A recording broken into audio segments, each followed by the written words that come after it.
It's 100% stock. It does rev high.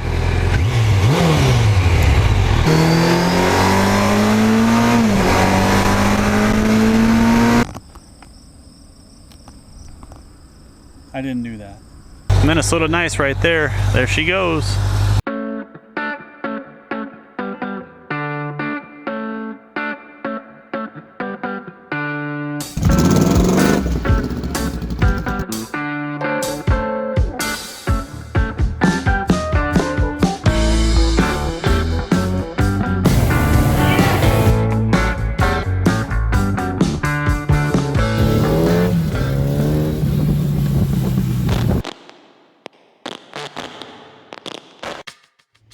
I think it's about 51, and we got this beautiful fog.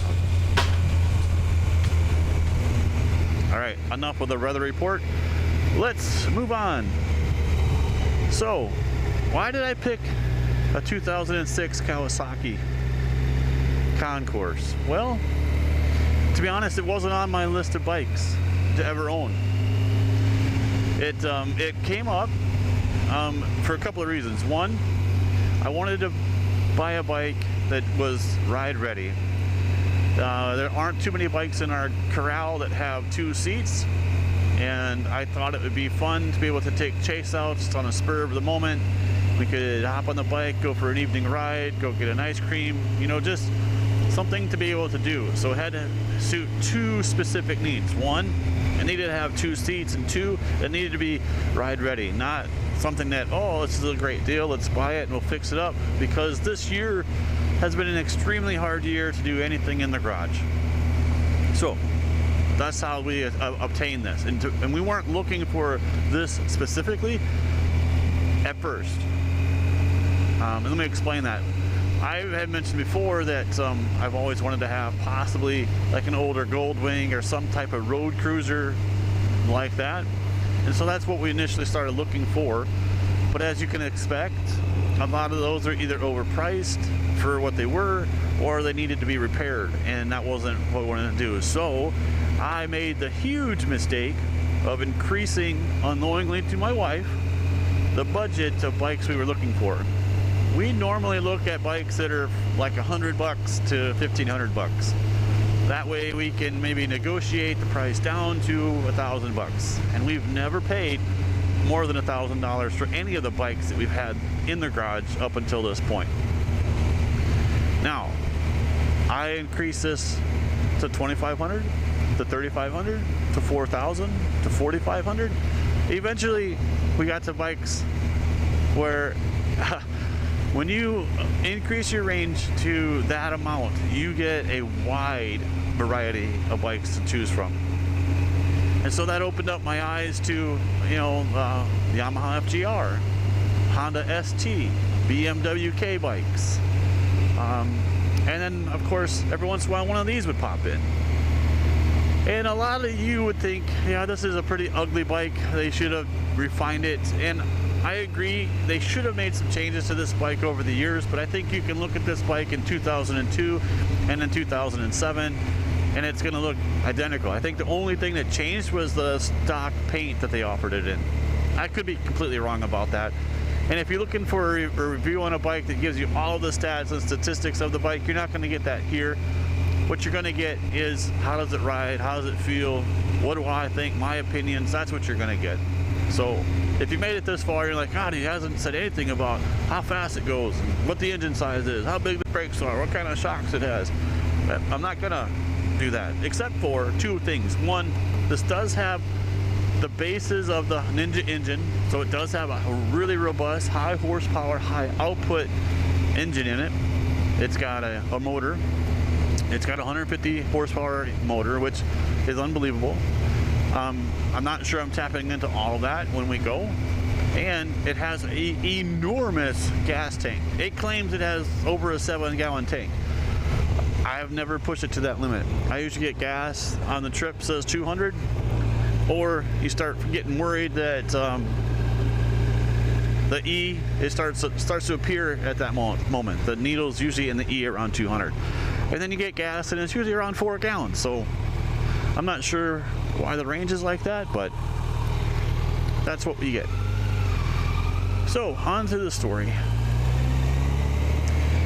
I initially found this bike. It looked really good. The guy had good pictures, and that's what really drew me to it, right? But it was a long ways away. And we did a video already of me going and picking that up, and then now here, months later, is the review.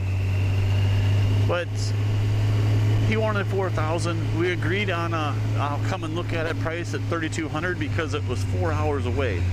And I was like, wow, 4 hours. And in that video I mentioned I've never gone to look at a bike and left. I've always bought the bike because you're there, you're looking at it, you've already kind of made it up in your mind that even if it's something that you don't really sure that you want, it seems like you always still go for it. And yeah, but on the way up we had to make a decision, a kind of a spot decision, because ironically another bike I was looking at weeks before, that guy called me out of the blue. We had a quick chat about his Yamaha Adventure, and when I got to see this bike and ride this bike, I knew it. I'm like, this is bringing me back to my younger years in a way. You know, it's more sporty. You know, growing up riding rockets and going fast. That really resonated with me. I thought, you know, we'll give this bike a go. And I called Chase. I said, hey bud, what do you think about this bike? And he loved it because it looks more like a rocket than the Yamaha Adventure does. I couldn't even entice him with saying that the Yamaha had a radio, so we went with this. I told the guy the story about how or why we wanted this bike and what we do with it, with the videos and with our YouTube channel, and he just out of the blue said, yeah, I'll let it go for 27. Just knock $500 off, just because. I didn't ask for it, and he just offered it, so we scooped this beauty up for a smooth $2,700, which, in my opinion, is a great deal. At that time, it didn't even have 10,000 miles on it. It runs perfectly. I mean, it's exactly what we wanted, something that's ride ready. We hop on it and go. So, how did I get 800 miles on it with hardly doing anything except for little shorts and clips and, you know, just little teasers here and there? Well, I've really pushed myself to do longer rides. I mean, that's what this bike is meant for, and to be honest, it really delivers. You don't get tired. It's a very comfortable seating position. Your arms don't get tired. Your shoulders don't wear out from holding your body up. The only complaint that I have about this motorcycle is one I think is specific to this bike, and one I think is maybe could have a correction, but there again, I really haven't dove into this bike a whole lot except for hopping on it and riding. It's the shifter. It seems to be a very small gate in between where the foot peg is and where the shifter is. Now, I don't have a huge foot. I wear a shoe size 11, and it depends on what shoe I have on. Sometimes, like today, I've got the dudes on, which don't seem to be a problem. I can shift just fine, but when I wear my boots, it misses the shifter completely. I'm almost shifting it with my metatarsal, not with my toes. And I'm constantly hitting the fairing, which, as you can see when we do a walk around on this bike, that's a consistent problem for the guy who owned this before me too, because the fairing's all chewed up right there where he's constantly hitting it with his foot. That's the only thing. I think if I could figure out how to move the foot pegs back or move the shifter forward, this would be an extremely comfortable bike for me to ride without having to worry. Like with the boots, I have to move my foot back so it's in a different position so I can shift. You work through the gears, and then you can kind of relax your feet and put them in a more comfortable spot. But that's the only thing I can think of that I don't really like about this bike. What do you think of this fog, guys? Isn't this something? I think it might break 3 if I look up. Man, it's not cloudy, so maybe we'll get lucky and we'll get some cool looking shots. There's some turkeys. So what else about the bike? Well, I've made jokes about how some say that this might be the ugliest bike that Kawasaki ever made. I don't know if I read that somewhere or if I just made that up. I don't think it's that ugly. I don't think it's a far cry from some of the other sport touring bikes that were from this era, especially the BMW. The BMW kind of looks like this a lot, and when I was looking at them on Marketplace, you kind of sometimes would see one thinking it was a BMW and then it ended up being the Kawasaki. So I think it's a hidden gem, to be honest. This bike rips through the gears. It is super fast, it's super smooth. I really quite enjoy it. But will I end up keeping it forever? Probably not. I've mentioned this before, and I'll mention this again. This is some type of program. How well it's going to be achieved, I'm not sure. But I really have it in my mind that I think this is a great thing to do every year, where we'll find a bike either in the spring or in the fall. We'll buy that, and that'll be the riding bike for that season. And hopefully we'll have a better year to be able to do motor vlogs with it. I mean, we're in September. We've got at least another month where we can do some of these, and I plan on doing some rides, motor vlogs like we did in the past, where we can throw in the winter sessions where it'll be winter here soon, and then we can kind of space out some rides and kind of rejuvenate our juices for wanting to get back out on motorcycles in the middle of the winter. So yeah, I've got my eye on a couple of other bikes, and it's just a matter of when do you want to sell this? Do you try to sell this in the spring? Do you sell it in the fall? I don't know. Obviously, it's probably makes more sense to buy in the fall and sell in the spring. Then we've already got a garage full of motorcycles. That won't sit very well with Mama, and I think we'll just have to hold on to this. Which then brings me to another point. Do we keep this bike for another season?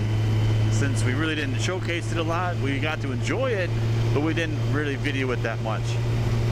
I'm not sure. Leave a comment below what you guys think.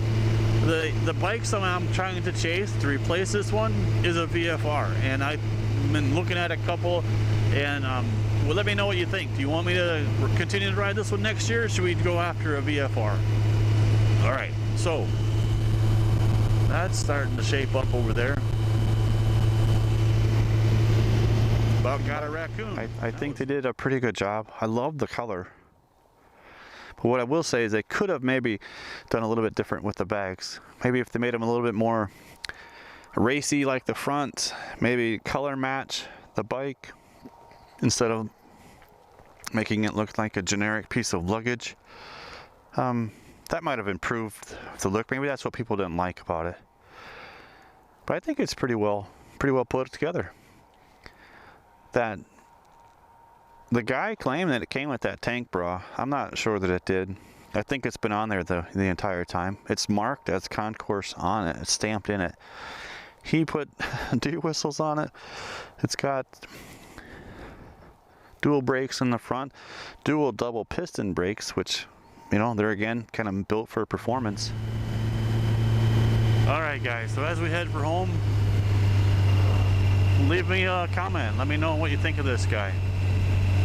2006 Kawasaki Concours. Maybe you own one. Let me know how it is for you. Maybe thinking of buying one. Ask me some questions. I mean, maybe I can answer them. Let you know what I think. I believe this is a great bike to buy. I think you should do it. If that's not good enough for you, hit me up in the comments. I also just kind of want to throw out some that we do have now merchandise to be able to buy. I'll leave a link in the description. Once again, it's available. New designs, new location, a new way to get it. With all that being said, guys, I hope you enjoy this video. If you like what you see, always leave a like, leave a comment, and if you really like what you see, hit that subscribe button. There's always room for more. This is Mike with Ace Cafe Bikes. We gone.